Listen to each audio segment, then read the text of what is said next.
formulaici, genetriaci, ricorrenze, commemorazioni, rilevamenti demoscopici e musica per voi. La verità è che sono cattivo, ma questo cambierà. Io cambierò. È l'ultima volta che faccio cose come questa. Metto la testa a posto, vado avanti, rigo dritto, scelgo la vita. Già adesso non vedo l'ora. Diventerò esattamente come voi. Il lavoro, la famiglia, il maxi televisore del cazzo, la lavatrice, la macchina, il CD e l'apriscatole elettrico. Buona salute, colesterolo basso, polizza vita, mutuo, prima casa, moda casual, valigie, salotto di 3 pezzi, fai da te, telequiz, schifezze nella pancia, figli, a spasso del parco, orario d'ufficio, bravo a golf, l'auto lavata, tanti maglioni, Natale in famiglia, pensione privata, esenzione fiscale, tirando avanti, lontano dai guai, in attesa del giorno in cui morirai. Ladies and gentlemen, welcome to Radio Libertà con Mr. Pierluigi Pellegrin. Io sono l'avatar di me stesso, sono Cicce Barbù.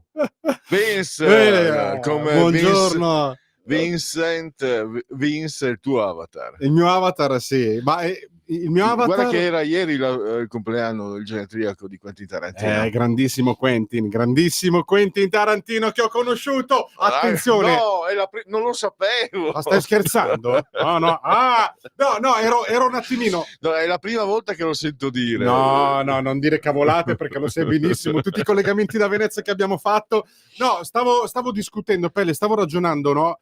A voce alta, se mi conviene rimodulare quello che sarà Movie Time e parlare di film, rieditare i film sulla guerra, visto che ci hanno proposto un kit di sopravvivenza o che ne so, con una scatoletta di tonno, il coltellino svizzero che Pierluigi ha sempre dietro. No, basta? Lo lascio a casa. Lo lascio a casa? Non è prudente. Hai paura che ti arrestino? No, hai capito, no? Ormai si parla solo di quella roba lì, no? Ah, mamma mia. Penso che il coltellino svizzero è l'unica roba seria. No, ma io voglio dire, cioè siamo entrati, andiamo verso la... Seriamente, col coltellino non voglio fare pubblicità, ma quelli lì sono multiuso, sono forbici, apri i tappi, la meta, eccetera. Sono utili, sono Ho capito, ma se ti trovi in una giungla, in una foresta, cosa ci fai col coltellino svizzero? Lo stuzzicadenti, cioè... Io credo che qualcosa ci fai. Il problema è che se c'è un attacco nucleare non serve a niente. Ma quello è poco ma sicuro, ma neanche la cantina ci salva, no, vero? No, niente. Forse non so, no. In realtà, Pierluigi, grazie intanto per ospitarmi nel tuo... adesso ero velocissimo, lo ricordo io. Ero fino agli anni 80, prima del conflitto dell'ex Jugoslavia, ero in un paesino della Slovenia perché lì c'era il whisky, il whisky che costava meno, la benzina costava meno, la carne costava meno, le sigarette costavano meno e quindi si andavano ai giovinotti per risparmiare. E mi ricordo che a un certo punto mi sorge un'esigenza fisiologica e cerco un posto dove mingere. Non c'è scusami. Cosa vuol dire? Ok, va bene, me lo spieghi dopo. Mi trovo un cespuglio, allora almeno lì non mi vedeva nessuno. Giro lo sguardo, vedo c'è il muro. Cosa c'era sul muro? Il segno dell'atomico. Era un rifugio antiatomico. Pizzica. Mi è venuto un flash, come si dice nelle mie parti, perché dove abitavo io c'è Aviano, ma non esistevano nessuno non è che parlava di rifugi antiatomici. Anzi, quella volta i democristiani pordenonesi, se tu dicevi che ad Aviano c'erano le bombe atomiche, ti davano del comunista. Poi è venuto fuori che ce ne avevano 2000, non so quante. Che poi io dicevo, ma scusate un attimo, cosa me ne faccio di una base NATO che deve fermarmi l'attacco russo senza bombe atomiche? Che senso ha che non le abbia? Che tra l'altro poi, dopo l'89 sono stati rinvenuti i piani di Mosca, del Cremlino, non sarebbero passati da lì, ma avrebbero oltrepassato le Alpi e sarebbero entrati dalla Francia-Piemonte. Pensa a te. Beh, insomma, allora mi viene da pensare che è inutile parlare dei film perché sto organizzando delle puntate da settimana prossima e quell'altra perché siamo entrati nella Santa Pasqua praticamente fra una ventina di giorni e si parla di guerra. Infatti questo, ora, scusami, fammi fare il mio lavoro. Questo è Aspettando Movie Time. Grazie per Luigi che mi ospita. Allora, forse mi viene in mente che se fanno scoppiare una guerra prima della settimana di Pasqua possiamo avere una possibilità per risorgere a nuova vita. Cioè, cosa devo pensare, no? Perché dopo il kit di sopravvivenza, vabbè, insomma, vabbè, veniamo a noi. Allora, caro collega, avevo in mente di preparare una serie di film su gli angeli, no? Mi viene Sì. in mente, che ne so, Il Paradiso può attendere, City of Ce ne Angel. sono due, c'è quello con Warren Sì, Beatty e ce n'è uno prima antico che non mi sì, ricordo Il cielo più. sopra Berlino di Wim Wenders? Oppure No, intendi uno anni 30, 40. Uno sguardo Con... dal cielo? No. No, credo con Jon Stewart, qualcosa del genere. La vita è meravigliosa, 1946, di Frank Capra, Capra. dici? A me sembrava che si chiamasse anche quello originale Il Paradiso può attendere, ma non sono sicuro, francamente. Mm, sì, So no, che, so aspetta, con che... James Stewart è appunto Sì. La vita è meravigliosa, regia di Frank Capra, te lo confermo. Allora può darsi che... Che in realtà è tratto da un racconto che si chiamava The Great Gift, che è girato nel periodo, diciamo, di Natale, fondamentalmente. Le atmosfere erano quelle.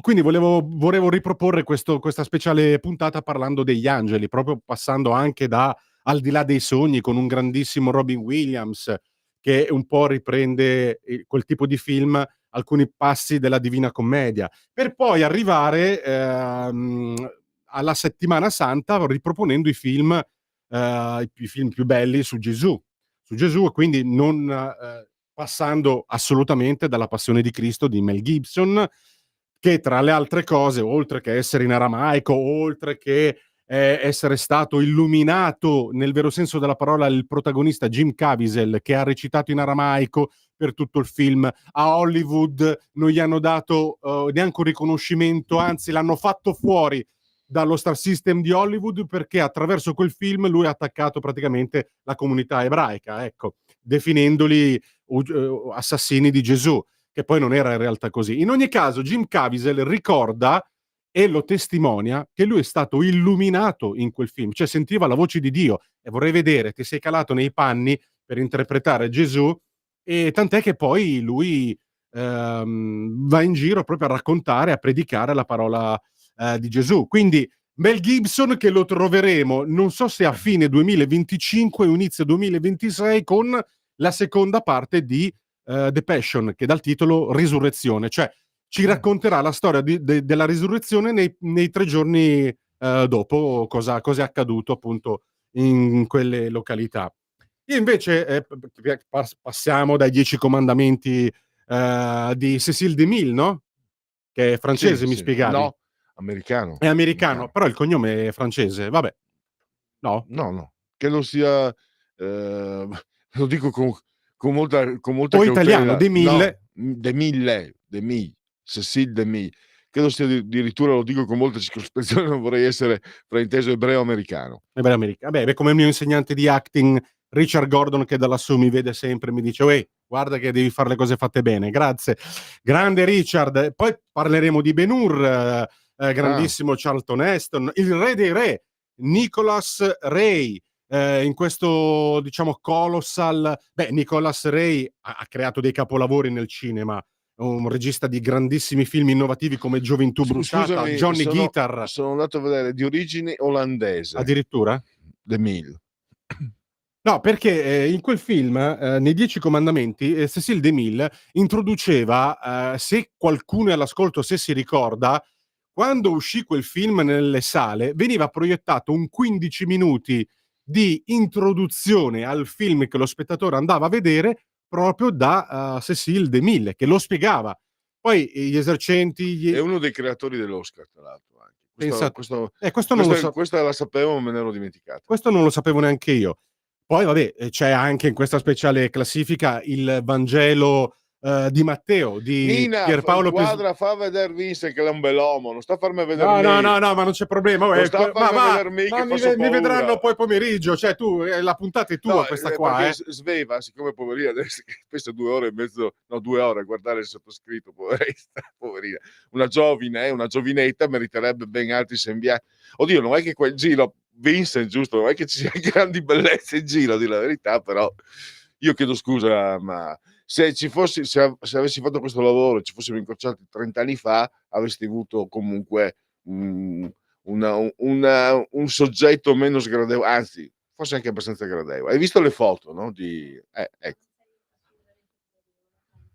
Sei un tentatore. A proposito di tentatore, parliamo dell'ultima tentazione di Cristo, del grandissimo Martin Scorsese, che con David Bowie anche, mi sembra. non ricordo Sì, se c'era... David Bowie fa la parte di Ponzio Ah Pilato. sì, può essere. No, questo E c'è particolare mi sfugge. William Dafoe che fa la parte di Cristo.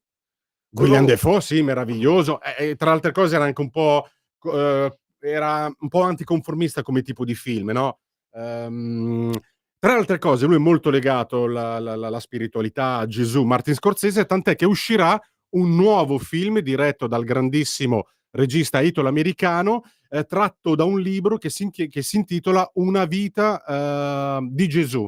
E quindi il prossimo progetto di Scorsese sarà appunto un altro film su Gesù. Ma io invece ti volevo coinvolgere, Pelle, perché qua io sono ignorantissimo, oltre di tante cose anche in questo senso. Scusami, Vincent, mi è venuto in mente un Dimmi. flash.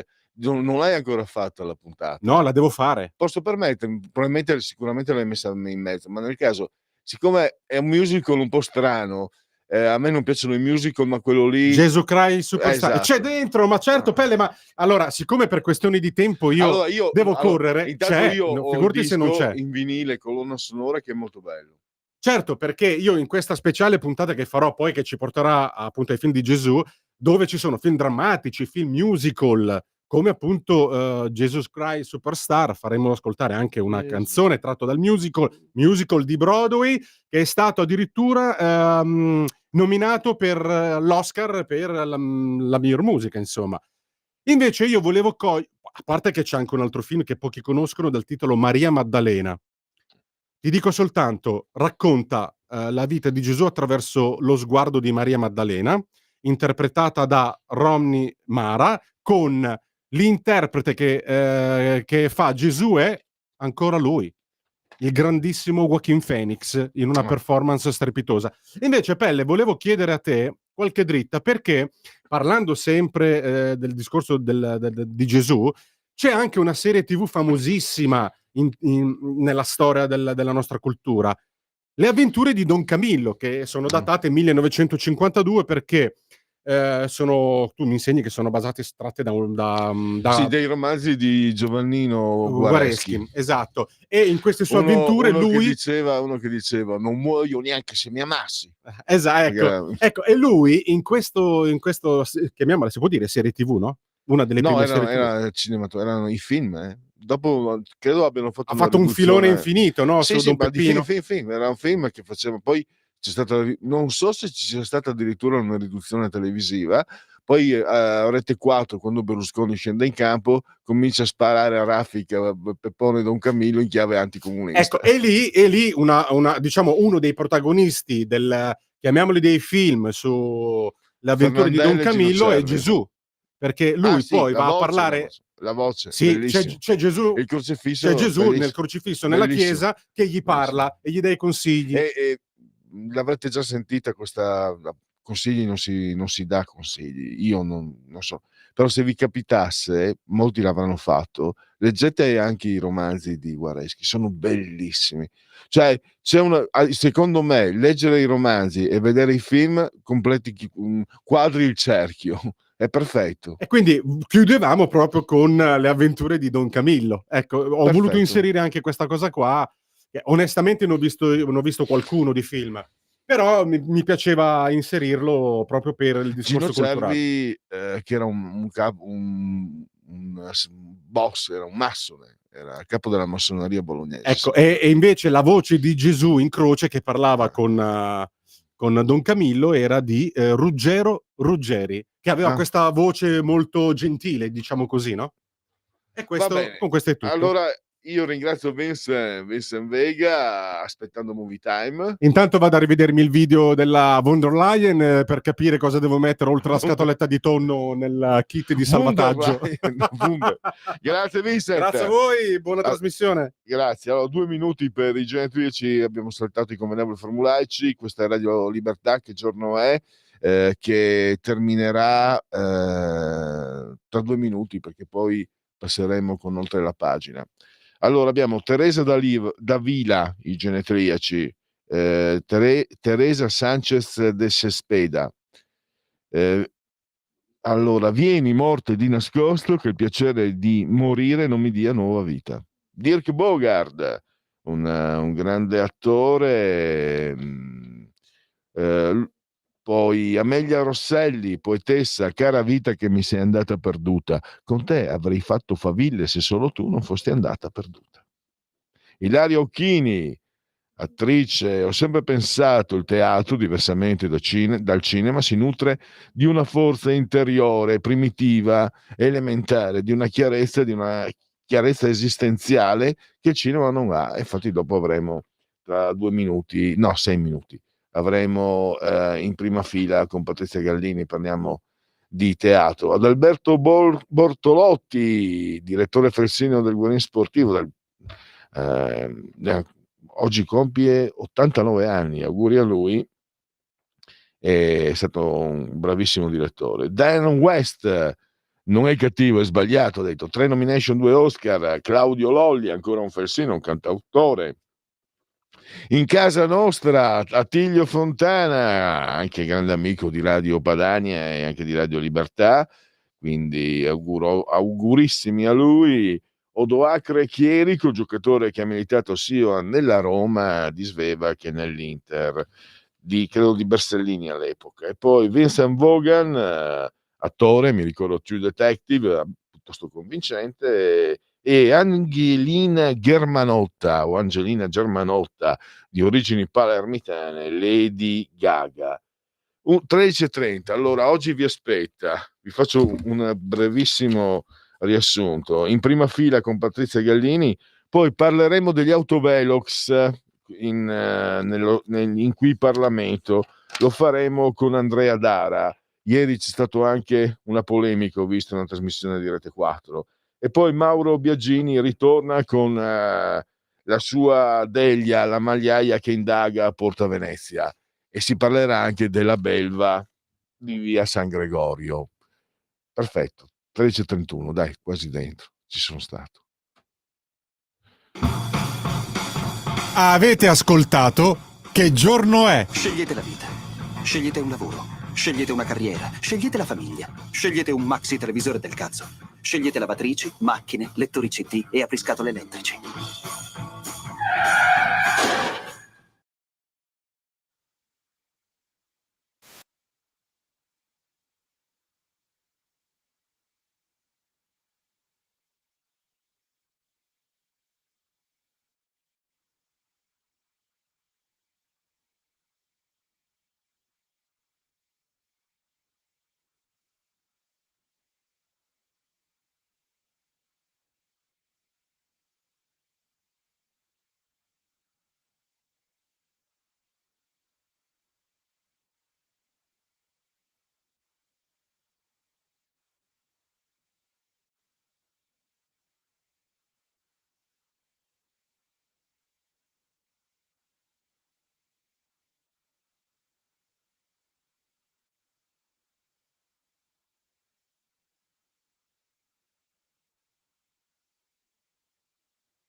Va ora in onda Oltre la pagina.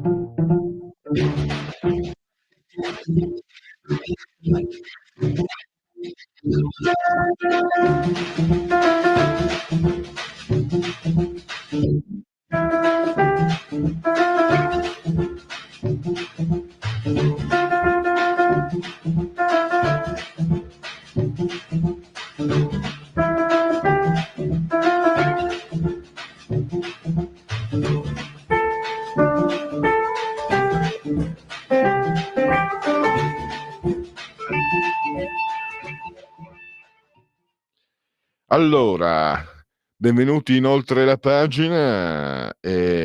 Partiamo con la rubrica avviata 2 settimane fa in prima fila, rubrica che non si avvale della imprescindibile collaborazione, si avvale direttamente di Patrizia Gallini di Ardèche Comunicazione, che dovremmo avere tra poco al telefono.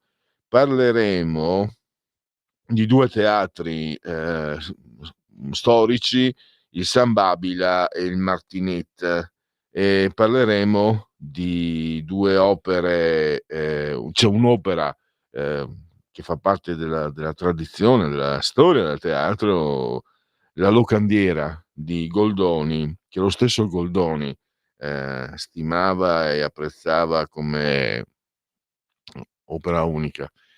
Scusate un attimo.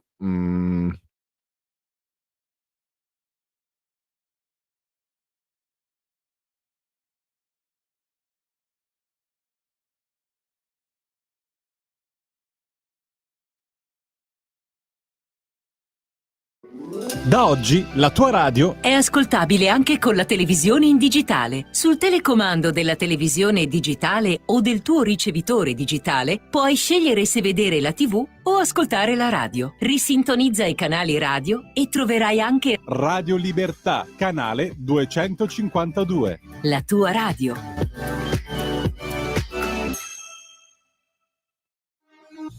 Porta con te ovunque Radio Libertà. Scarica la app per smartphone o tablet dal tuo store o dal sito radiolibertà.net. Cosa aspetti? Ecco, allora vediamo se riusciamo ad avere tra pochi minuti Patrizia Gallini. Allora, vi dicevo, la locandiera che sarà sul palcoscenico al San Babila, e vi dico anche i giorni, 3 giorni, l'11, il 12 e il 13 aprile. L'11 e il 12 aprile alle 20, il 13 aprile alle 16. E poi abbiamo, se vi interessa, Mirandolina interpretata da Cristina Liparotto, mentre i suoi spasimenti Marcello Mocchi, il cavaliere di Ripa Fratta, Felice Invernicio, conte di Alba Fiorita, e Gianni Lamanna, il conte di Forlipopoli. No, Forlipopoli. E sta scritto così, l'ho controllato. I Martini e il San Babila, che è teatro che nasce nel 1964, pensate, l'architetto Mario Gottardi, la volontà di tal Cardinal Giovanni Battista Montini, che poi diventò Papa Paolo VI. E poi il Martinit, che anche qui 2 parole poi le faremo sul il Collegio degli Orfani, con grandi intenti pedagogici, educativi, quindi anche insegnavano loro anche la recitazione, la musica, eccetera.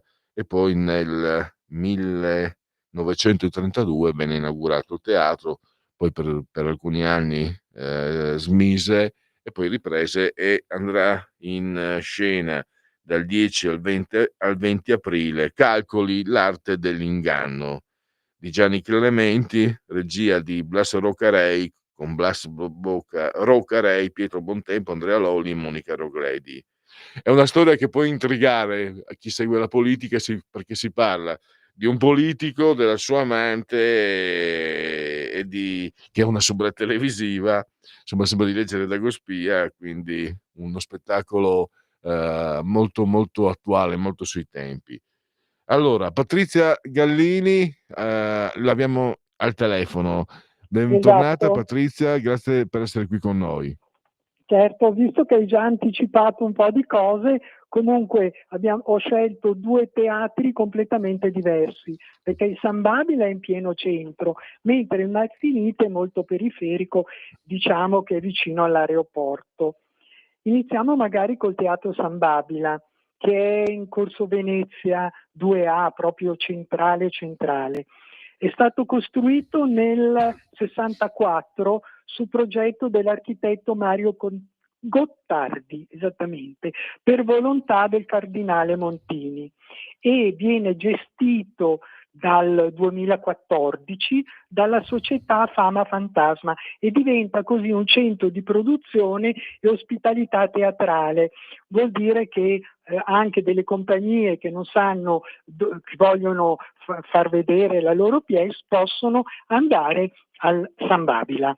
Sul suo palcoscenico all'epoca c'è stato, che ne so, Paolo Stopa, Albertazzi, Franca Valeri e più recentemente Paola Gasman, Massimo D'Apporto, Melina Jukotic ed altri. Ora, precisamente dall'11 al 12 aprile alla sera alle 20 e il 13 aprile alle ore 16 abbiamo la Locandiera di Carlo Goldoni. Il teatro ha 470 posti, pertanto può ospitare veramente molti spettatori, anche se ripetiamo un attimino.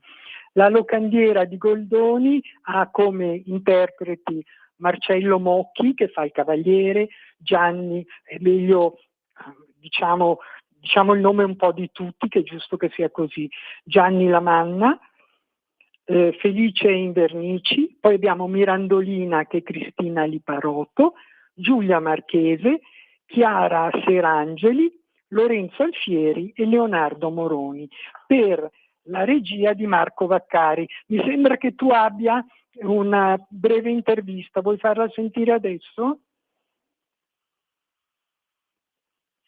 Pronto? Pronto, sì, scusami. Allora la sto avviando tra pochissimo. Poi magari anche mi interessa 2 parole da parte tua sulla Locandiera, no? Perché è del 1762, ma è un personaggio protofemminista, potremmo dire. Quando negli anni 80 ci furono un paio di film che ebbero un certo successo, credo uno con Adriano Celentano, si parlò molto anche di questa immagine molto avanti nei tempi. Intanto faccio partire dal mio computer la tua intervista. Due parole su Mirandolina, volentieri. Perfetto, allora adesso faccio partire, vediamo, ecco qua, dovrebbe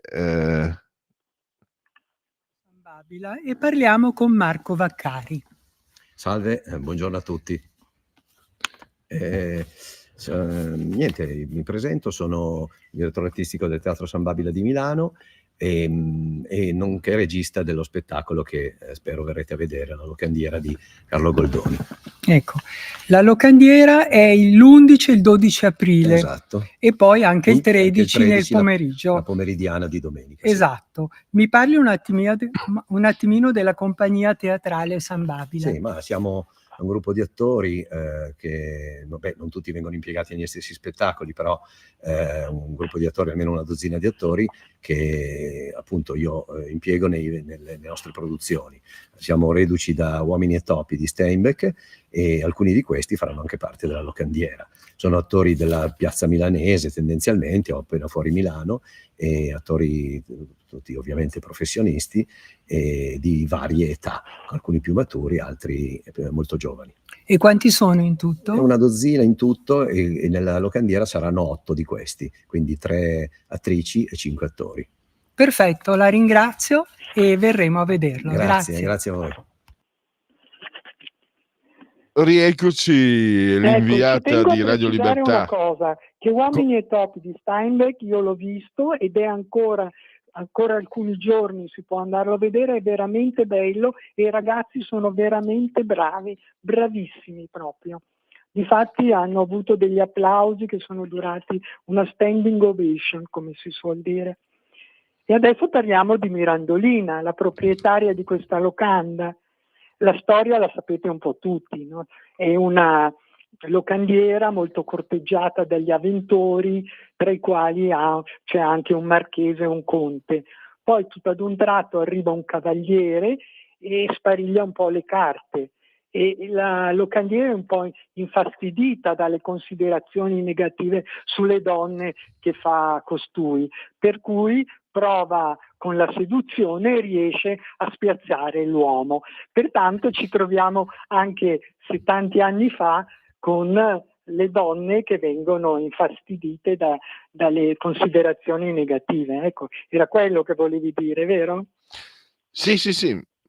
Comunque anche una figura femminile anche abbastanza, non so se è insolita, comunque ripeto, siamo nel XVIII secolo, 1700, è vero che Goldoni, anche se era di origine piacentina, cresce e lavora a Venezia, quindi dove storicamente la figura della donna è sempre stata più emancipata rispetto ad altre città di quei periodi. Ma non so se è giusto, se esagero, ma ho detto protofemminista, proprio come un'eroina, insomma. E vogliamo passare in Martinit? Cosa possiamo No, aggiungere volevo dire ancora? ancora una cosa e poi passo a Certo. Martinit. Una cosa scritta da Goldoni, per cui direi che per lui questa commedia è la più morale, la più utile, la più istruttiva, perché insegna che anche le donne vanno rispettate, e questo ci tengo a dirlo, giusto? Assolutamente. Passiamo pure ai Martinit. Scusa, Si trovano in via Patrizia, scusami, Dimmi. è un'osservazione che è così inutile ma spontanea. Cioè, c'era qualcuno che insegnava come devono essere i rapporti tra uomini e donne anche 3 secoli fa? Ci abbiamo imparato parecchio noi maschi a imparare, perché qualcuno che lo insegnava c'era. Certo, Fammelo ma dire. non mi sembra abbiano imparato molto. Beh, ma siamo un po' meglio adesso, dai, Sì, credo. sicuramente un po' meglio, però c'è sempre questo divario, non c'è santo che tenga, lo vedi anche sul lavoro che è così. E beh, bisogna lavorare ancora allora. Adesso passiamo ai Martinit. Eri già passata ai Martinit, ti do la parola. Sì, certo, la storia dei Martinit nasce, figurati, nel 1531, quando Francesco Sforza decise di costruire una nuova dimora per i trovatelli della città di Milano.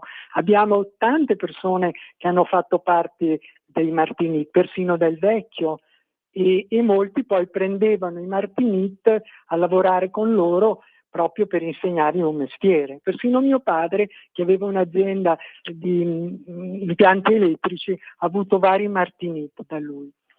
A tale proposito fu inaugurato nel 1932 anche il Teatro Martinit, proprio per educare anche i ragazzi, agli orfani, alla cinematografia e anche al teatro.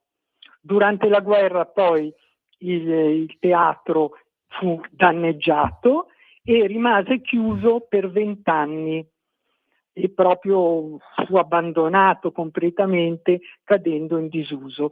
Poi fu fatto un bando nel 2010 e la società La Bilancia lo vinse e ristrutturò il locale, e nacque così nell'ottobre del 2010, nello stesso anno, fu aperto al pubblico il nuovo Teatro Martinit, che nel 2015 ha ampliato anche la proposta culturale con il cinema, per cui è anche molto carino andare al cinema lì. Ecco, ci siamo detti un po' quello che... Si può anche... Il Martinit si può anche noleggiare, mi sembra, affittare. Sì, anche, ma questo ormai quasi tutti i teatri si possono noleggiare, perché è un aiuto a quello che sono le finanze del teatro. Ora, dal 10 al 20 aprile abbiamo Calcoli, l'arte dell'inganno, e l'ho scelto proprio per il tipo di trama che tu hai già anticipato, per cui questo sottosegretario agli esteri che vuole passare all'insaputa della moglie chiaramente e fregandosene delle contingenze internazionali un weekend di fuoco con una soubrette televisiva in uno chalet isolato di montagna che gliel'ha prestato il suo portaborse, per cui è anche molto carina la situazione, ecco, perché la parte spazi. Dimmi. se posso dirlo, no? La parte, bene o male, ormai sono 28 anni che seguo proprio anche come mestiere, come politica, come giornalista, anche se è una parolaccia, la politica. Quello che mi intriga è che, è roba vera. Io sono dalle mie parti, tanti anni fa, non si fanno nomi, vi dico che non era della Lega, ma c'era un politico che è sbarcato a Roma, aveva già affittato un bel appartamento con il letto baldacchino. e, e non era per ospitare la moglie, che era solo che qualcuno ha fatto la spia, la moglie è precipitata a Roma, è andata a vedere, ha visto il letto baldacchino e pare che l'abbia preso a ombrellate come delle comiche. Infatti anche in questa pièce sono in tre, ma tutto ad un tratto a scompaginare le carte in tavola arriva una quarta persona che è un ospite inatteso e ne succedono di tutti i colori. Non andiamo a spoilerare perché è veramente una pièce molto carina che vale la pena di andare a vedere, anche perché abbiamo bisogno alla sera di vedere qualche cosa che ci faccia anche ridere e allo stesso tempo pensare. Sì, anche un po' di strade. Allora, ricordiamolo, dal 10 al 20 aprile, ricordo il numero di telefono per contattare la biglietteria, 02 36 58 0010. C'è la possibilità di avere informazioni anche sempre dei Martinit via WhatsApp 338 86 63 577. Se siete interessati, avete perso il numero, non lo chiamate, potete chiamare in regia chiedendo del sottoscritto e ve lo fornirò prontamente. Vi lascio anche il numero. Una cosa, Pierluigi, Prego. che il prezzo dello spettacolo, inclusa la prevendita, in platea 27 euro e in galleria 20, per cui è anche un buon prezzo che uno si può permettere di spendere in tutti i casi. E dal martedì al sabato è alle ore 21, mentre la domenica è alle ore 18. E non va dimenticato una cosa, che dietro al teatro c'è un grossissimo parcheggio gratuito, per cui uno non ha neanche difficoltà a cercare il posto, può andare benissimo in macchina perché c'è tantissimo spazio. Questo è anche importante da dirlo, giusto? Assolutamente.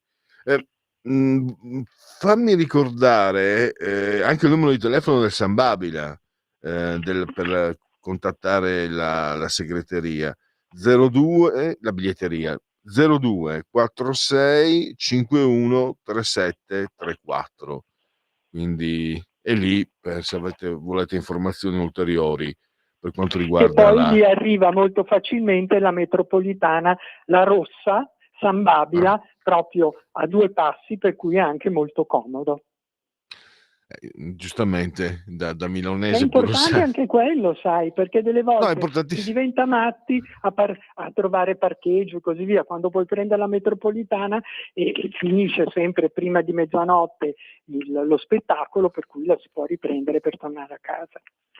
No, hai fatto bene, è che tu sei milanese puro sangue, io ancora, anche se sono più di 20 anni, non mi oriento. E hai fatto bene perché la metropolitana è di una comodità. Sì, veramente. È comodissima e in molti teatri ci si arriva benissimo, per cui va anche presa in considerazione, insomma. Mentre al Martinito si va in macchina, c'è un parcheggio bellissimo e non ci sono problemi. Com'è il tempo lì a Milano? c'è un sole intersecato da lampi caliginosi, comunque abbastanza bello. La temperatura è piuttosto era superiore ai 17-18 gradi ed è prevista ai 20, quindi cominciamo ad avere presagi di primavera. Meno male, anche qua. Io sono in Piemonte in questo momento ed anche qua è molto bello il tempo, veramente. Abbiamo mangiato fuori. C'era un film, chissà se prima o poi faranno una riduzione teatrale, Il Corvo, il protagonista diceva non può piovere per sempre, e quindi è un messaggio anche di fiducia, di speranza. Sì, no, ma vedrai che il tempo adesso sarà bello, Sì, assolutamente. Anche qui da noi danno, per esempio, domenica 21 gradi, per cui vuol dire che si comincia ad avere un po' di caldo. Quindi so dove vuoi andare a parare. Bel tempo, belle giornate, si esce di casa e si va a teatro. Mi sembra Esattamente. Perché magari uscire di casa quando diluvia, piove o fa troppo freddo, magari sei più restio. Esatto, sei meno propenso ad andare in giro. Sono perfettamente d'accordo con te.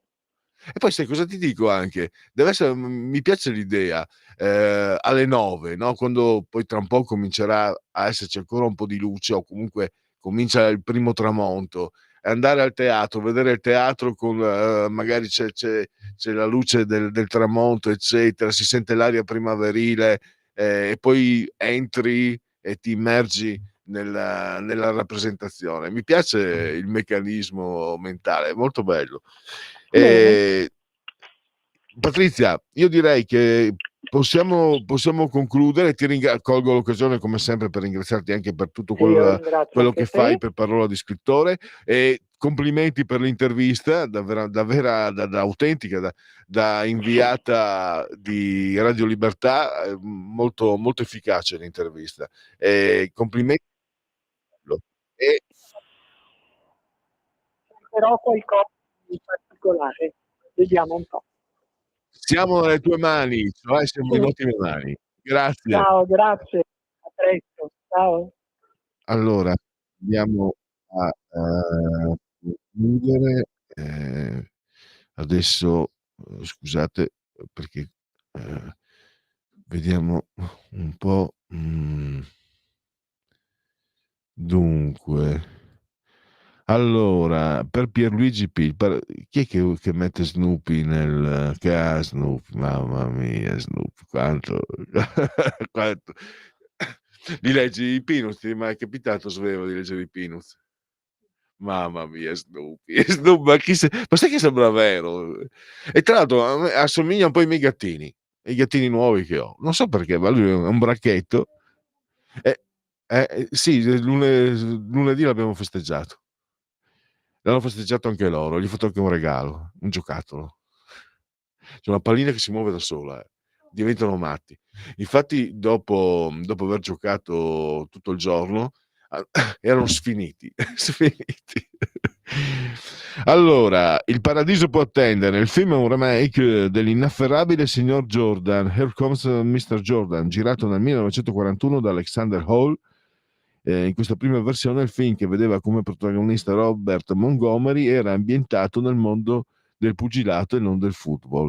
Sì, Albi, chapeau, ti ringrazio, era nelle nebbie della memoria e tu, grazie, ed è bello vedere che ci sono ascoltatori. Fatevi sentire, ascoltatori cinefili, fatevi sentire, vi prego, così mi sento meno solo.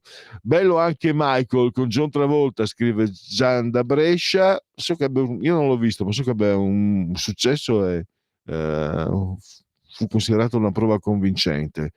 E poi, scusate, ma ho sentito che dopo il costosissimo fallimento del centro per gli immigrati clandestini in Albania, voluto insistentemente dalla Georgia, ora vuole trasformarlo in CPR, ma nessuno ha il coraggio di dire a questa Meloni che non è imbroccata una, un fallimento dietro l'altro, eppure nessuno osa, tranne l'opposizione, a rifacciarli sui costosi fallimenti, nonostante la sua boria e a farsi passare come la più brava. Nella coalizione purtroppo anche la Lega non gli faccia nulla. Mi viene in mente quel manifesto che diceva poco così, taci somaro e lavora. Faccio notare ai leghisti nelle istituzioni che abbiamo tantissime proprietà dismesse e caserme che potrebbero essere trasformate in CPR e non ci costerebbe come quello dislocato in Albania. Coraggio Lega, non abbiate paura della Meloni che vuole fare la Ducetta con le sue imposizioni. Come vedete, noi leggiamo tutto, anche le critiche. Io posso portare una testimonianza diretta, non è così delle caserme dismesse. Si era cercato di farlo più di 20 anni fa, quando è stato tolto il servizio di leva, quindi vengo da una regione dove c'erano probabilmente più caserme dismesse che appartamenti. Io avevo fatto, come giornalista, avevo fatto così la mia inchiesta non è la parola giusta, costava di più mettere a posto le caserme che fare edifici nuovi, quindi così mi è arrivato da fonti attendibili. Stop.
Coming Soon Radio, quotidiano di informazione cinematografica.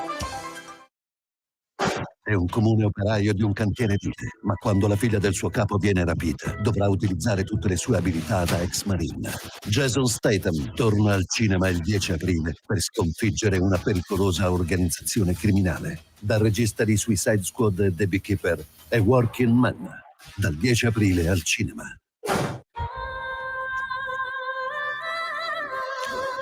Quando ero bambina Mia madre mi ha insegnato a fischiare, perché quando fischia è il cuore che canta. Provate a fischiare. Un po' di Specchio servo delle mie brave. Chi è? Disney presenta.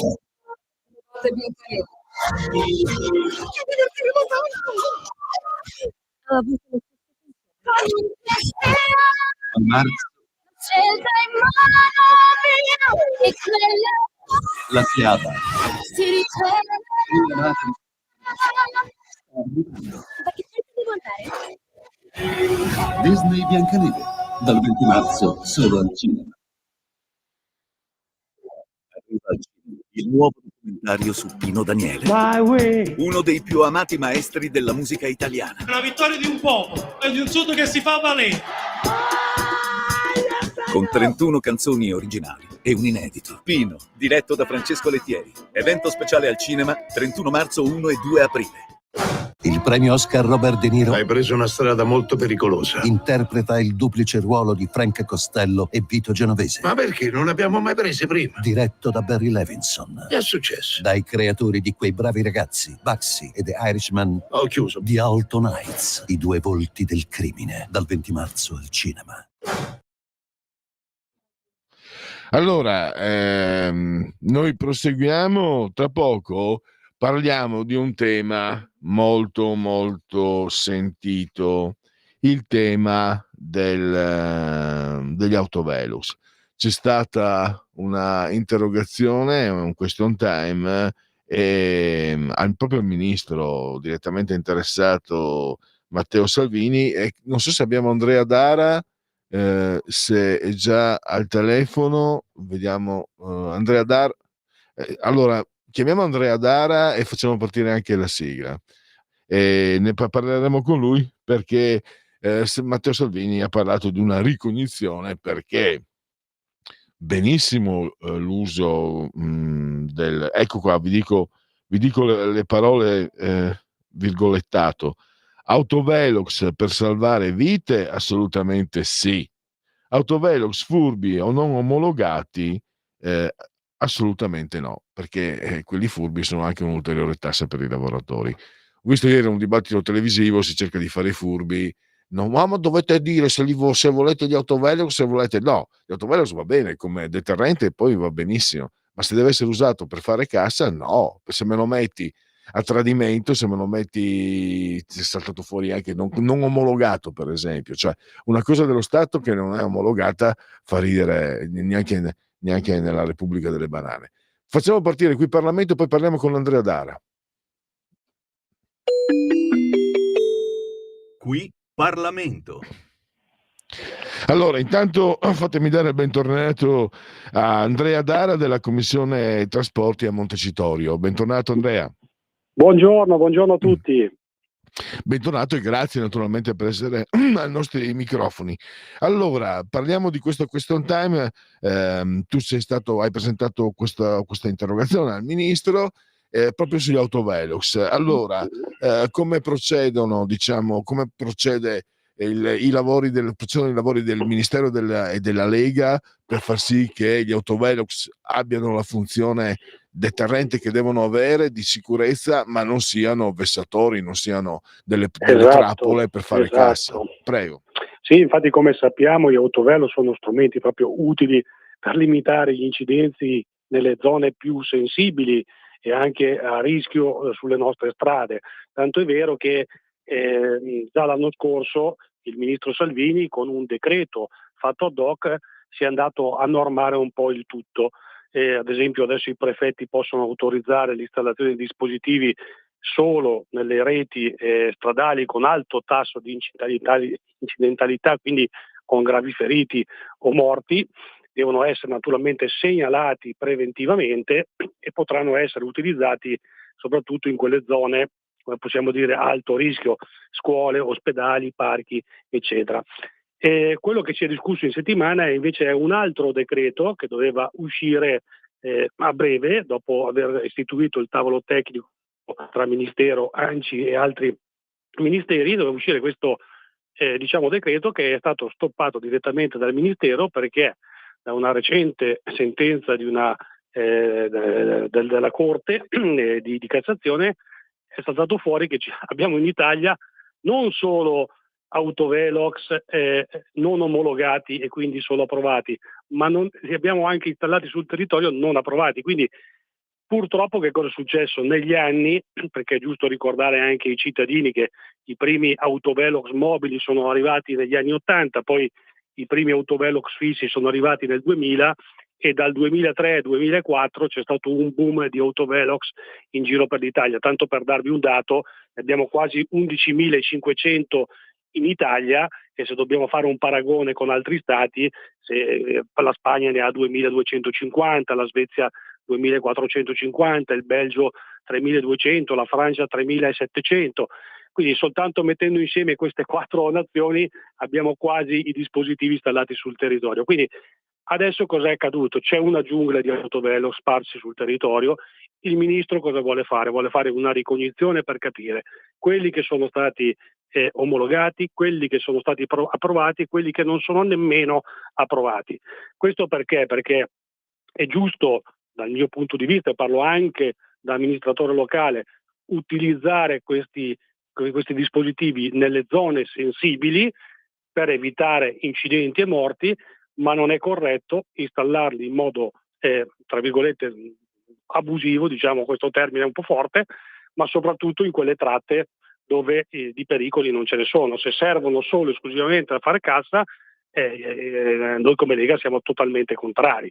Questo è evidente, anche perché se andiamo a vedere i dati si parla di 1,7 miliardi di sanzioni per quanto riguarda il codice della strada. Si presume, perché anche qui il dato non è certo perché bisognerebbe andare a vedere ogni singolo comune, che oltre la metà di queste risorse vengono incamerate proprio dall'utilizzo sfrenato di questi dispositivi. Quindi il ministro ci sta mettendo la faccia, sta cercando di risolvere un problema che va avanti da oltre 20 anni e voglio ricordare che nessun ministro ha messo la testa su questa problematica, una problematica che ci vogliono i suoi tempi per poterla risolvere, perché 11.500 dispositivi sparsi sul territorio non è semplice andarli a analizzare uno per uno, però ieri il ministro è stato chiaro, farà una ricognizione e vuole fare tutte le verifiche del caso.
Pronto Andrea, mi senti? Sì, eccoci. Scusami. Allora era caduta la linea. No, volevo solo una tua riflessione. Cioè emerge questa contrapposizione. Da una parte c'è uno statalismo, ma che forse viene anche dagli stessi cittadini, dall'altra invece ci sono cittadini che vorrebbero rivedere un po' il contratto tra cittadino e Stato e non essere sudditi. Alla fine, perché quando sento dire ma la Lega deve dire se vuole gli autovelox o no, questo è una fesseria, è una cretinata. No, assolutamente no, io non so fino a dove mi avete ascoltato perché io nel frattempo parlavo ma poi non so quando è andata giù la linea. Io stavo dicendo che sono anche amministratore locale e credo che gli autovelox servano in quelle zone dove effettivamente c'è un tasso di incidentalità altissimo. Questo però va verificato con la prefettura e con la polizia stradale, tanto è vero che il decreto fatto nel 2024 va a chiarire questa situazione. Dove ci sono morti e feriti gravi si possono anche installare, ma 11.500 autovelox sparsi in giro per l'Italia dove scopriamo che non c'è nemmeno l'approvazione o comunque nei casi dove c'è l'approvazione non c'è l'omologazione, capite che così non va bene, anche perché sono 1,7 miliardi le sanzioni del codice della strada dati in un anno e si presume che la metà derivi solo e esclusivamente dagli autovelox, quindi un autovelox che serve solo e esclusivamente per fare cassa, a me personalmente e alla Lega non va bene. Ecco perché il ministro vuole fare una ricognizione sul territorio e capire come stanno le cose. Questa è la verità. Perché insomma, e chiudo, ti ridò la parola per concludere, lo Stato che fa il furbetto non è una bella immagine. No, assolutamente no, perché guardi, non so se avete sentito prima, comunque se prendiamo per esempio gli altri stati, tipo la Spagna, la Svezia, il Belgio e la Francia ne hanno le 2.000, le 3.500 unità installate sui propri territori. A noi è sfuggita un po' la mano, dal 2003-2004 c'è stato un boom di installazioni di autovelox sui territori, e arrivare a una cifra così esorbitante effettivamente qualcuno deve guardarci dentro.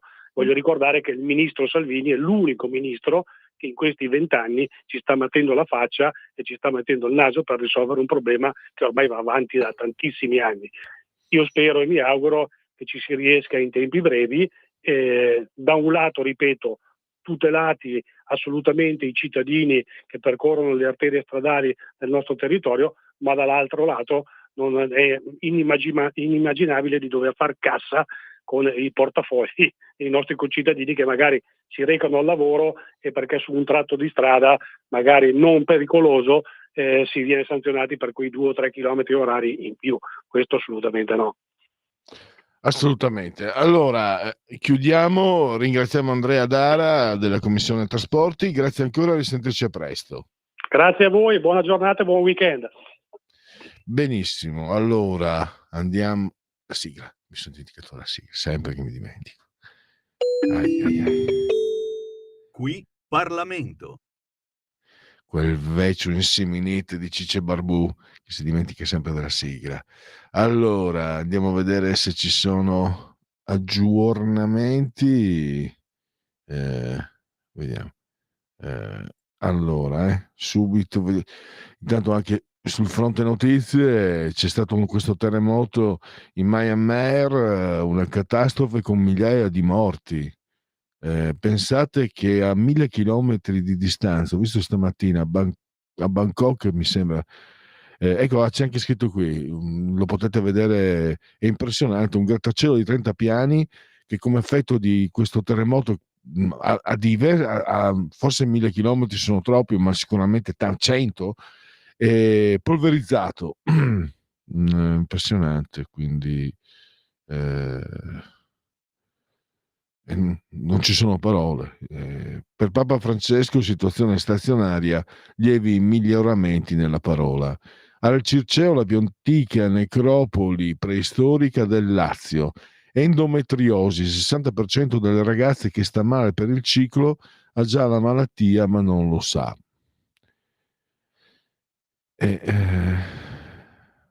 me fa piacere anche credo proprio dell'endometriosi, perché ci sono sempre queste femministe, se non ora quando, che poi stanno zitte quando il loro eroe Romano Prodi, campione del più vieto patriarcato, mette le mani addosso a una donna, ed è un atto di maschilismo, sessismo e di patriarcato, quello brutto. Poi non credo che il patriarcato abbia la versione bella, ma quella lì, quella peggiore, perché se ci fosse stato un giornalista maschio non si sarebbe comportato così. Quindi ha fatto schifo veramente quel comportamento lì nei confronti delle donne, se posso dirlo, perché lì emerge proprio, se c'è un giornalista maschio, Prodi non fa quel gesto.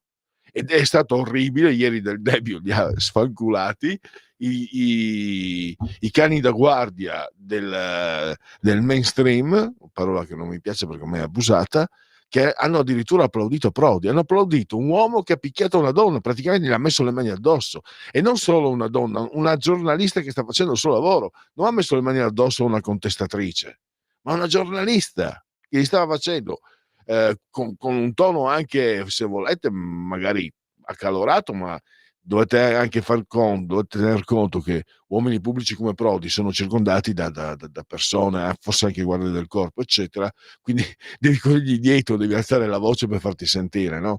È anche facilmente intuibile senza averlo provato di persona. E quello che è successo è orrendo. Ecco, invece mi sono fatto prendere la parola, come so. Ma a me fa piacere vedere che spesso e volentieri sono le donne della Lega, parlamentari, rappresentanti politiche, con consenso pragmatico, quindi niente di ideologico, via l'ideologia, si preoccupano di portare avanti leggi che tengano conto delle esigenze delle donne. L'endometriosi non posso definirla, non è sicuramente una politica, e non è, sì, è leghista ma non pratica politica, ma anche la mia compagna quante volte, ma non sono discussioni, sono confronti, lei mi dice no perché bisogna fare di più, cosa pensate per quanto riguarda i problemi che ci sono, quelli del ciclo eccetera, i fastidi, anche i malanni eccetera, lei dice che non ci si pensa abbastanza e quindi perché deve essere una preoccupazione. Non so se sia un tabù parlare di queste cose, però provvedere significa poi emancipare, perché se una donna ha il problema del ciclo, adesso non voglio entrare, poi c'è chi sveva davanti a giovane donna, non vorrei essere pesante, ha diciamo delle situazioni, deve essere messa in un contesto di normalità assoluta e quindi dare quello che serve, insomma, mettere a disposizione quello che serve, insomma. Allora, ma ormai ho paura che da quel punto di vista sul fronte dei diritti dei lavoratori e delle lavoratrici siamo davvero stiamo facendo il passo del gambero. Dicevo proprio a Sveva che ai miei tempi la legge 626 tutti esercizi commerciali, fabbriche, laboratori dovevano avere, che avessero dipendenti maschi e femmine, dovevano avere i doppi servizi. Ti saluto. Tra un po' non ci sono neanche i servizi, tra un po' vedrete che le persone dovranno veramente andare, come raccontavo prima, il mio stesso in Slovenia, dovranno andare dietro i cespugli e dire anche grazie anche di nascosto, perché se ti vede il capo ti grida dietro. Stiamo tornando veramente. Quando ero giovane dicevo i negri prima di Clinton, perché quella volta non era offensivo, adesso non uso più quella parola, eravamo comunque, stiamo tornando a essere come gli schiavi prima di Clinton. Del Lincoln, Abe, l'onesto Abe, Abramo Lincoln. Meloni al Financial Times: sono d'accordo con J.D. Vance, infantile scegliere tra Europa e Stati Uniti, Trump non è un avversario. E poi ci sono le immagini di questo tremendo terremoto un po' ovunque. Approvato il decreto Albania, nel centro anche i migranti irregolari. Dagospia parla della gintoneria. A quanto pare forse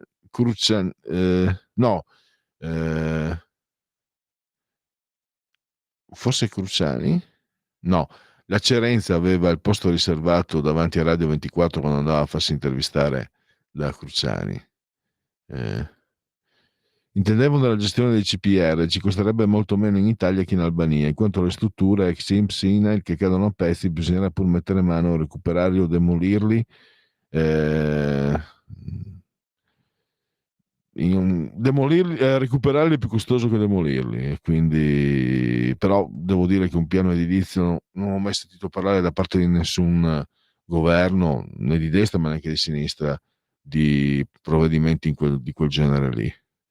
Va bene, grazie. Oggi non uso il Soran, lo lasciamo riposare, uso invece l'offerta, la musica per voi, e dopo andiamo a concludere. Comunque sia chiaro a questo ascoltatore, non è che quello che dice questo ascoltatore sono critiche che mi sembrano anche oneste, con le quali bisogna assolutamente confrontarsi, e non voglio essere frainteso, perché io ero il primo, tra l'altro, che pensavo, quando cominciarono ad arrivare i grandi flussi migratori già alla fine degli anni 90 e poi nel 2000, pensavo, ma tutte le caserme che ci sono dalle mie parti poi qualcuno, qualche caserma più in stato più, diciamo, in condizioni più accettabili è stata usata, adesso che mi viene in mente, però mi dicevano che molte non avevano le condizioni di abitabilità, e che quindi, perché anch'io ero convinto che fosse la cosa giusta,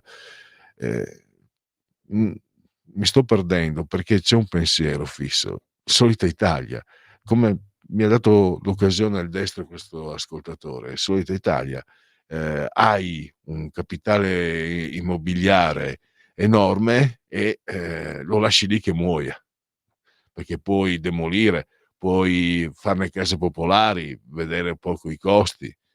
So che, se mi ricordo, un assessore, assessore donna della Lega, che parlava di queste cose in un comune dalle mie parti, di fare in modo di mettere a posto questi edifici per poi farne case popolari con i soldi di chi entrava, che pagasse una cifra minima.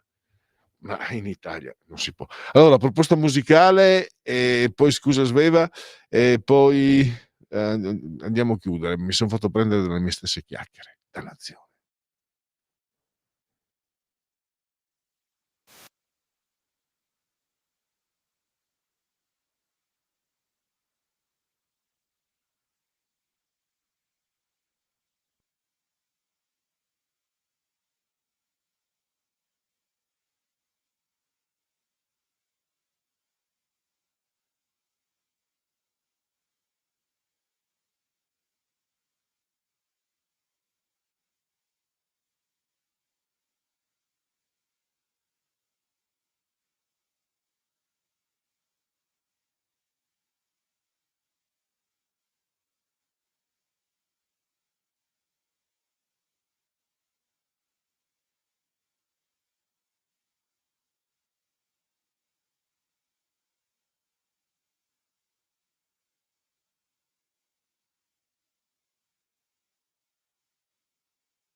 Segui la Lega è una trasmissione realizzata in convenzione con La Lega per Salvini Premier.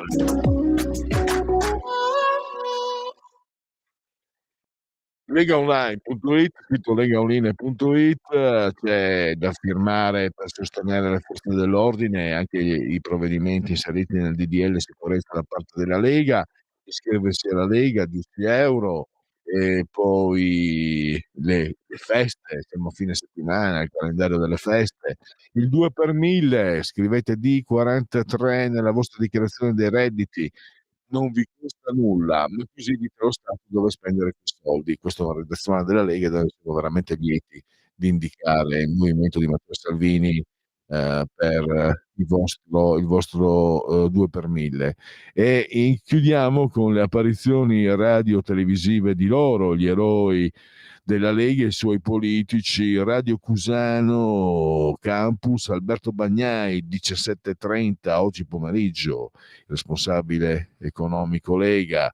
Armando Siri, domani ora antelucana perché vi parla alle 8 del mattino, Rai 3 con responsabile scuola Armando Siri. Domani 9:40 Coffee Break, trasmissione storica della 7, ospita Laura Ravetto, e sempre domani alle 10:05 Punto Europa su Rai 3 con l'europarlamentare Paolo Borchia.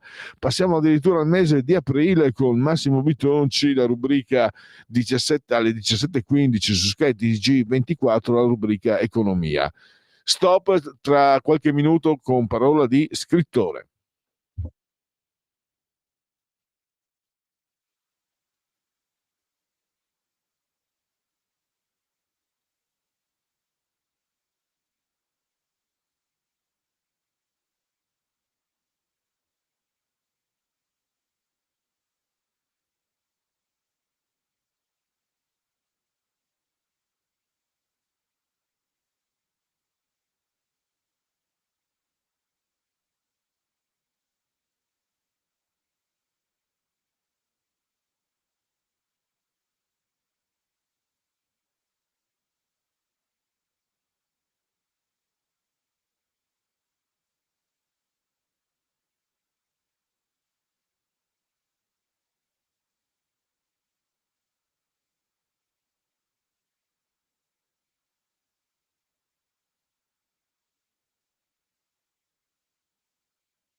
Lo amiamo perché ci offre sempre le cose più buone e naturali. Linea Alberto Acerbis. Buongiorno Semi, buongiorno cari amici di Radio Libertà. Oggi voglio parlarvi del nostro sciroppo alla bava di lumaca Bronco Free. A che cosa serve Bronco Free? Serve per tutti i processi alterati delle vie respiratorie. Avete presente quando abbiamo quel senso di pesantezza sullo stomaco, quando sentiamo che abbiamo la tosse secca, oppure quando abbiamo quella fastidiosissima tosse grassa che non ci fa dormire la notte e il nostro medico ci prescrive un mucolitico? Ecco, Bronco Free è un mucolitico perché contiene appunto la bava di lumaca, gli enzimi litici che aiutano proprio a fluidificare il catarro, favorirne l'espettorazione e riuscire veramente a uscire molto più facilmente da tutte le problematiche respiratorie che noi abbiamo, soprattutto in questa stagione. Mi rivolgo anche a chi è fumatore e quindi deve convivere tutto l'anno con la tosse. Bronco Free è la soluzione ai vostri problemi. Io oggi voglio farvi un'offerta straordinaria. Bronco Free potete provarne anche solo un flacone, 24 euro. In questo caso ci sono le spese di trasporto, ma la grande offerta oggi per voi è questa: 3 flaconi di Bronco Free a 59 euro. E se dite ascolto Radio Libertà, voi non pagate la spesa di trasporto. E se aggiungete dicendo ho sentito la pubblicità che ha fatto Miriam stamattina in radio, avete anche un omaggio da parte mia. È davvero Bronco Free la soluzione a tutte le problematiche respiratorie? Pensiamo anche ai nostri bambini, i nostri nipotini, li accompagniamo a scuola e il giorno dopo tornano, sono già pieni di tosse, pieni di raffreddore. Ecco, in tutte queste situazioni Bronco Free. All'interno trovate un bugiardino per capire bene come si utilizza. Vi ricordo che è senza glutine e senza lattosio. Come fare per prenotarlo? 030 68 40 408, ripeto 030 68 40 408. Vi aspetto, ciao a tutti. Eccoci allora, siamo con la rubrica Parola di scrittore, rubrica ormai tradizionale da anni che chiude la settimana di Oltre la pagina. Rubrica che ci avvale dell'imprescindibile collaborazione di Patrizia Gallini. Ve lo ricordo che Patrizia si mette a vostra disposizione. Se avete il libro nel cassetto potete o inviarglielo in forma cartacea all'indirizzo postale Ardèche Comunicazione, scritto Ardèche Comunicazione, via Andrea Verga 4, il codice d'avviamento postale, il CAP è 20144 20144 Milano, oppure se l'avete in formato elettronico per email a press2, come ho pronunciato press 2 numero, chiocciola Ardèche Comunicazione, scritto tutto attaccato minuscolo, ardèchecomunicazione.com. E oggi parliamo del ritorno della magliaia Delia, che ormai è un personaggio al quale i lettori si sono affezionati, tant'è che è il 6º romanzo con questa particolare investigatrice come protagonista. In questo romanzo, ma ne parliamo subito col suo autore, c'è anche la storia, la cronaca, c'è Dino Buzzati, c'è la belva di via San Gregorio che era Caterina Dettarina Fort di Budoia di Aviano, provincia di Pordenone, Friuli occidentale, diciamo il Friuli pedemontano, che fu protagonista di un atto incredibile che ancora oggi, ne parlavamo proprio ieri con Mauro, fa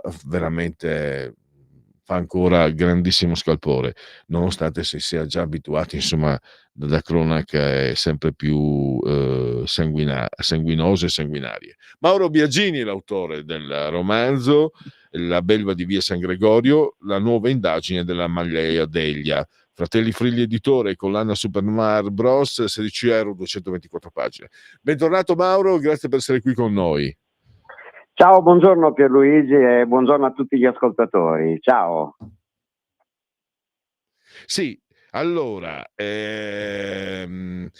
mi sta chiedendo la nostra tecnica sveva, perché pensava, prima avevo mandato delle immagini dei teatri milanesi e pensava che fossero quelle stesse immagini, invece sono sempre immagini di Milano, sveva, perché i romanzi di Mauro Biagini, sono ambientati a Porta Venezia, e quindi proprio Milano dentro.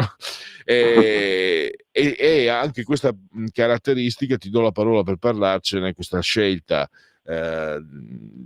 l'appartamento dove avvenne questo fatto di sangue pazzesco, 78 anni dopo vede di nuovo un fatto di sangue.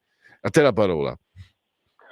Beh, io ho sempre scritto i miei gialli ambientandoli nel quartiere di Porta Venezia, e i miei omicidi fino ad oggi sono sempre stati di invenzione. Ma questa volta devo dire che, continuando a passeggiare nel quartiere, passando davanti al palazzo di via San Gregorio 40, non ho potuto fare a meno di trattare un caso realmente avvenuto, che è questo terribile massacro della cosiddetta belva di via San Gregorio. Un fatto avvenuto nel 1946 ed è stato uno dei delitti più efferati forse mai avvenuti in Italia, perché comunque furono ritrovati dentro l'appartamento del primo piano i cadaveri di una donna e dei suoi 3 bambini, uno dei quali addirittura di pochi mesi. La belva di via San Gregorio, avremo tantissime cose da dire, è stato un episodio di cronaca terribile, e con un giornalista di eccezione che ha seguito l'intero caso, e anche lui peraltro abitava all'epoca nel quartiere di Porta Venezia, ovvero Dino Buzzati. Quindi in questo nuovo libro ho accostato 2 omicidi. Sono andato a fondo nel caso della belva di via San Gregorio, documentandomi il più possibile, e nello stesso tempo ho trovato interessante accostarlo a un delitto di fantasia avvenuto oggi nello stesso palazzo, e quindi per certi versi questo mio nuovo giallo è a metà tra il true crime, come si dice oggi, e il giallo di invenzione. E che in un certo senso mi ha dato l'opportunità di fare un libro che in parte è in bianco e nero, il bianco e nero del 46, e in parte è assolutamente a colori, con personaggi e un delitto decisamente molto molto attuale. Ecco, affascinano moltissimo questo viaggio sui binari del tempo, in dimensioni però logistiche parallele. Come hai gestito questa caratteristica? Ho cercato di gestirlo alternando dei capitoli ambientati nel 1946 che ripercorrono quel terribile delitto a dei capitoli invece ambientati oggi, ma sempre cercando di farlo mantenendo la maggiore suspense, e quindi sempre cercando di creare un collegamento. Non ho creato un libro con 2 storie completamente separate, anche perché, come ripeto, le dinamiche del delitto di invenzione che accade ai nostri giorni nello stesso palazzo maledetto ha molto a che fare da un punto di vista psicologico con il delitto del 46, e quindi diciamo che ho cercato così, con la massima sapienza, di chiudere un capitolo del 46 e ritornare ai giorni d'oggi, mantenendo però un filo logico. Ecco, non sono 2 libri in uno, per intenderci.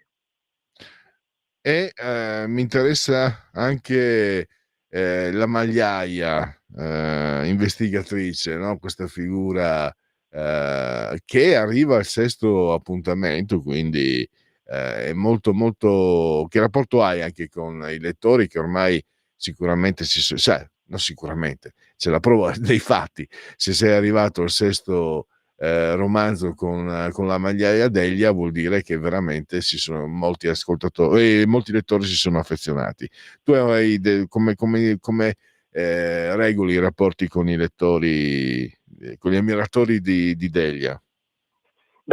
Anch'io naturalmente mi sono affezionato alla Magliaia Delia, e in questo romanzo più che mai mi è tornata utile, perché comunque lei da bambina ha vissuto l'eco di quel terribile delitto. Era naturalmente molto piccola, ma dobbiamo considerare che per la vecchia generazione quel delitto in Porta Venezia ha davvero segnato un'epoca. Io nel documentarmi, infatti, oltre a cercare sul web, a frequentare biblioteche, quindi rintracciando i giornali dell'epoca, a leggere i vari articoli che Dino Buzzati ha dedicato al caso, io ho anche di tanto in tanto fermato donne molto anziane che conosco qui nel quartiere, accennandogli proprio al fatto così di poter avere qualche piccolo ricordo di infanzia, no, di quel delitto.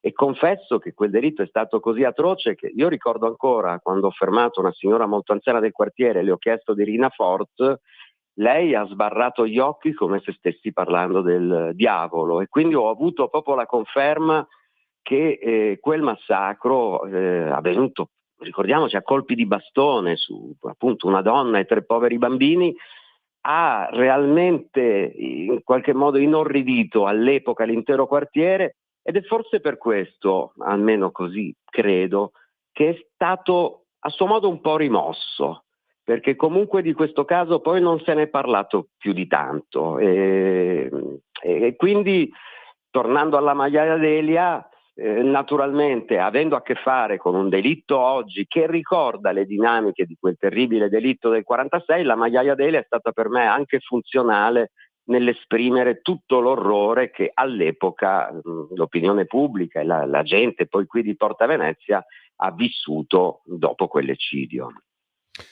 Infatti si parlava ieri con Mauro, dicevo che dalle mie parti, ripeto, Rina Forte, proprio lì, di provincia di Pordenone, non è mai successo, non era mai capitato di sentir parlare. Ne ho sentito parlare negli ultimi anni.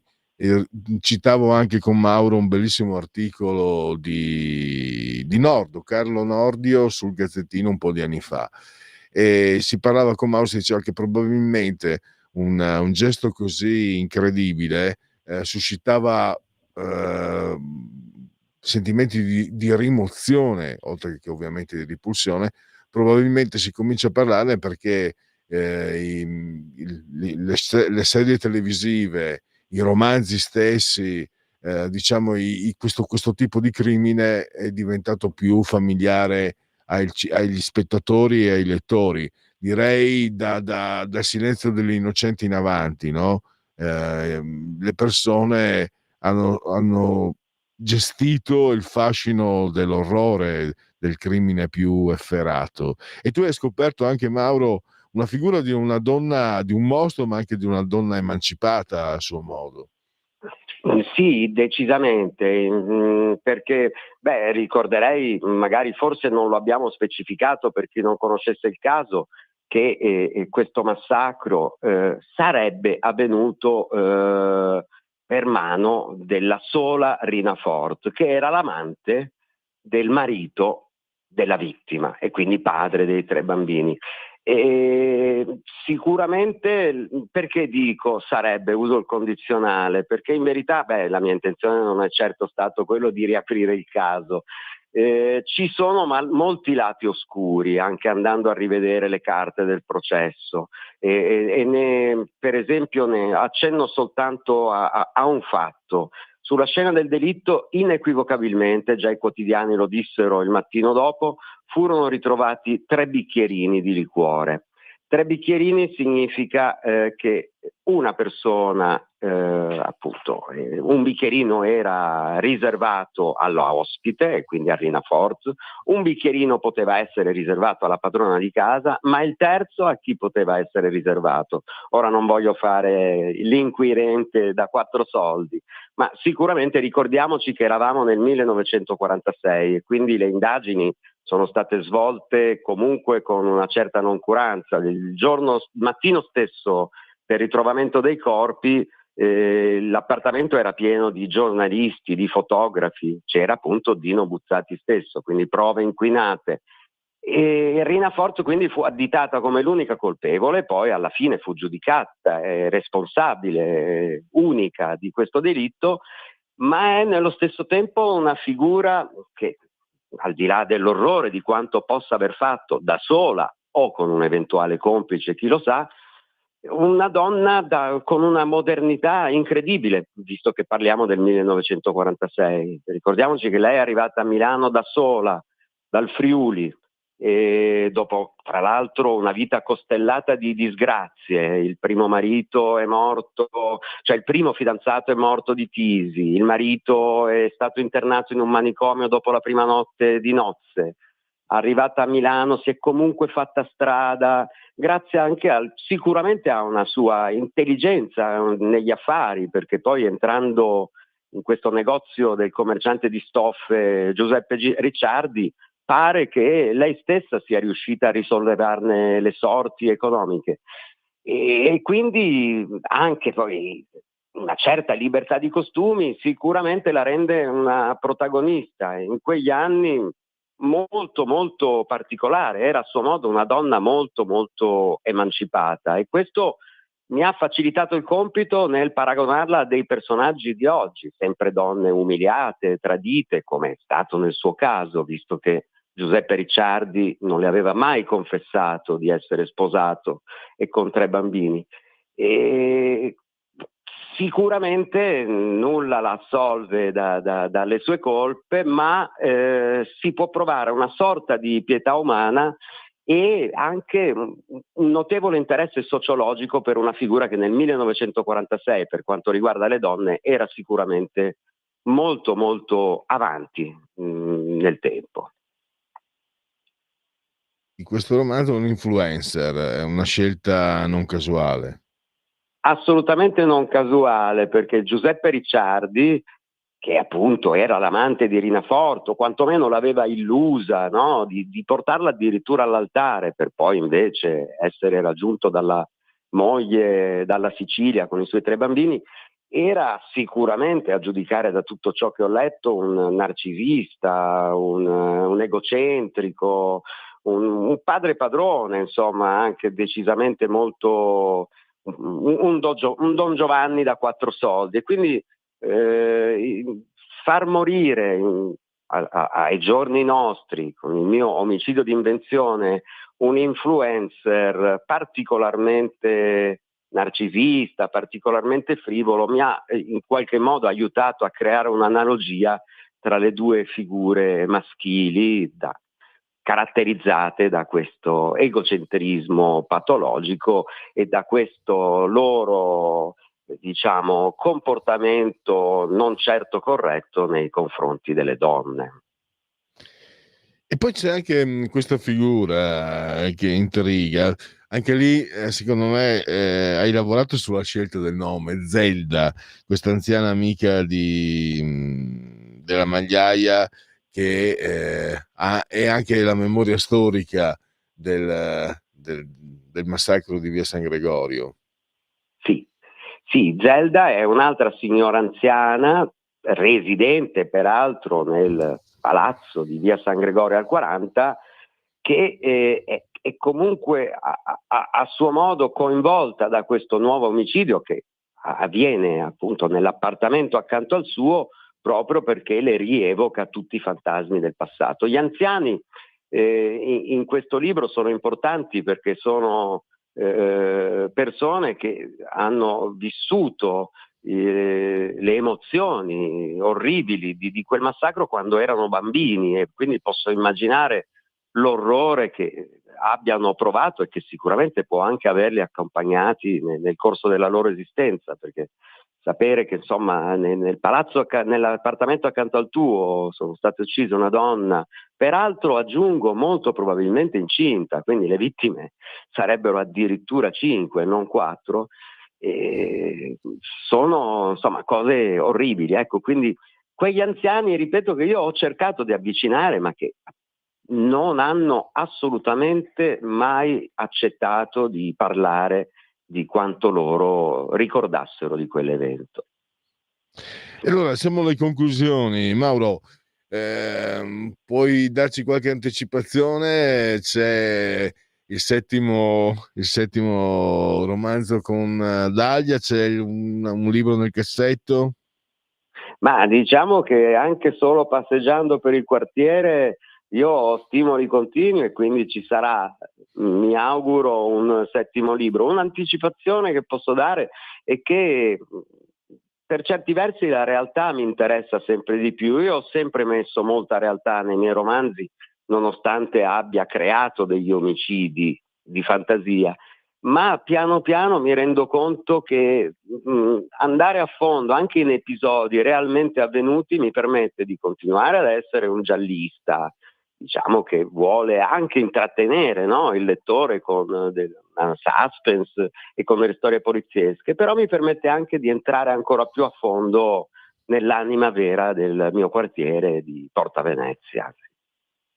E allora siamo alle conclusioni. Fatemi ricordare il titolo: La belva di via San Gregorio, la nuova indagine della Magliaia Delia, Fratelli Frilli Editori, collana Super Noir, €16, 224 pagine. L'autore Mauro Biagini, abbiamo avuto il piacere di averlo qui ai nostri microfoni, io lo ringrazio e a risentirci presto, Mauro. Grazie a te e un saluto a tutti, grazie. E allora andiamo verso la conclusione di questo Oltre la pagina, dimenticavo il D43 di Domodossola, 4 come la pizza 4 stagioni, che ogni venerdì bisogna mangiare insieme ai colleghi, agli amici e chi volete voi, e c'è sta roba qua. Allora, birra media, io preferisco gelata, ma pizza 4 stagioni con gli amici e coi parenti, e poi il gelato, perché voglio il gelato, il caffè corretto grappa, e l'amaro non faccio nome per non far pubblicità, un amaro come dico io. È una serata, cosa volete di più dalla vita? Chiudiamo ringraziando assolutamente Sveva, che è ancora sofferente per il colpo ricevuto da il farabutto che ieri ha derubato una signora anziana, le ha rubato la pensione, ha causato probabilmente la frattura del gomito di una ragazza e ha colpito anche, nostra non è proprietario ma effettivo, la nostra Sveva, che insomma fa parte del gruppo di Radio Libertà, quindi è come se avesse colpito noi. E oggi sta meglio, un po' meglio, grazie anche per essere venuta, essere stata presente anche con una situazione di dolore fisico, che non succeda più. Allora, grazie Sveva e grazie a tutti voi.